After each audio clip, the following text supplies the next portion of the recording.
And good morning on this Sunday, everybody. I'm Steve Dunn. Thank you for being here. Oregon's recreational marijuana measure has money and momentum, but that's not stopping the Oregon State Sheriff's Association from establishing a political action committee in an effort to fight ballot measure 91. They say it will be a David and Goliath battle, but it's one they're willing to wage. This is just one of the topics we're tackling on today's program. Today, sitting beside me, on your side, investigator Chelsea Kopta. We also have Statesman Journal political reporter Anna Staver, Associated Press political reporter Jonathan Cooper, and director of the Tom McCall Center for Policy Innovation, Dr. Jim Moore. Thank you for all being here. I appreciate it very much. We'll get to you very soon. We have some big things to talk about with you as well. Before we delve into Oregon's recreational marijuana measure, I have some exclusive poll results I want to show you. SurveyUSA conducted the poll for KATU less than 2 weeks ago. It shows opinions have not changed much since we did that first poll back in May.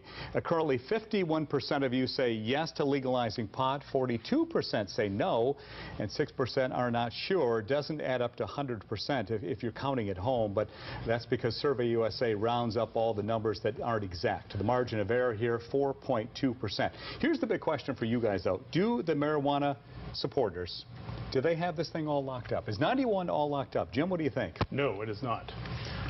Two reasons. Okay. First of all, when we see these kinds of measures, they usually start out at 55 to 60%.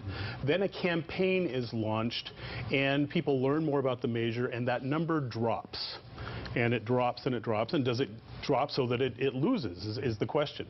51% doesn't give you much room to drop. Anna, what do you think? You agree with them?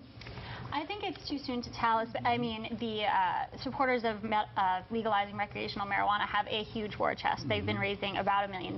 So it's a question of how much the Sheriff's Association can really campaign. How much airtime can they buy? How much media can they purchase? And that's really a big unknown at this point. With such a war chest, how does the opposition fight that, Jonathan? What do they do? That's a good question. I mean, if you're already starting from a disadvantage and you don't have the money to really make your case, it becomes very difficult. But I think we can expect them to spend a lot of time talking to us in the media, trying to get their story out that way. I think we can expect them to, with the little bit of money that they do have, to spend it in very targeted ways on, I don't know, internet advertising. And maybe they'll have enough money. We'll have to see for a small amount of television advertising. They have to be very strategic. If they're going to if they're going to win, which is certainly is possible, they're going to have to really think hard about how to spend their money. Portland City Club likely to endorse this thing this coming week. A panel has endorsed it. Now it goes to the full City Club. Does that carry much weight at all with the voters, Jim, do you think?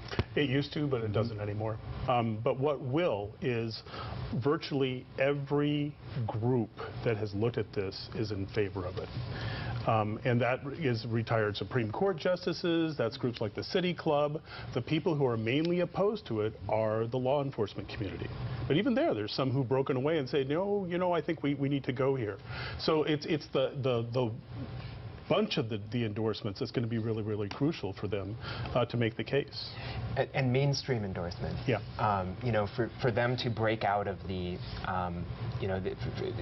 if they don't want to be perceived by voters as being on the fringe, and so mainstream endorsements by the City Club and groups like that can help give them, the level of credibility that they need to make voters who might be undecided think, okay, maybe this is, something that I can support. Do you think voters here in Oregon, they see it happen? Of course, it happened in Washington, in Colorado as well, and they feel, well, the whistle's coming down the track at some point, let's just approve this thing. Do you guys think this thing will pass? Anna, what do you think?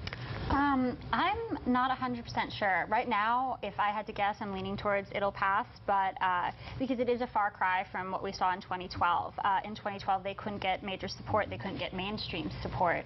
It was sort of widely criticized as a poorly written proposal. And so I think people are saying, or we're hearing a lot of, this is a really good proposal for what might be inevitable, or it's much better. Jonathan, is it pass? I really don't like to make predictions like that, but just for this show. but I think that they have everything in place that they need to be in place in order to make it pass. So You know, if you forced me to bet, I would say more likely than not it passes. But I wouldn't put a large amount of money. So what's changed so much in the last 2 years since the last election, Jim? The main thing is Washington and Colorado, as well as the measure. Remember, there was another measure that people liked that didn't even get the signatures to get on the ballot in 2012. And so this is, in effect, that measure. People like it. You know, there's a lot of endorsement of it going on. But it's watching the experience in Washington and Colorado. Important to remember, our state legislature here in Oregon said this is coming down the track. They started meeting a year ago to figure out, okay, what do we have to put in place in terms of legislation so when this does pass, we're ready to go, instead of like Washington, which kind of had a year of figuring things out. So there's an assumption that it's going to pass. Okay, we're going to move on.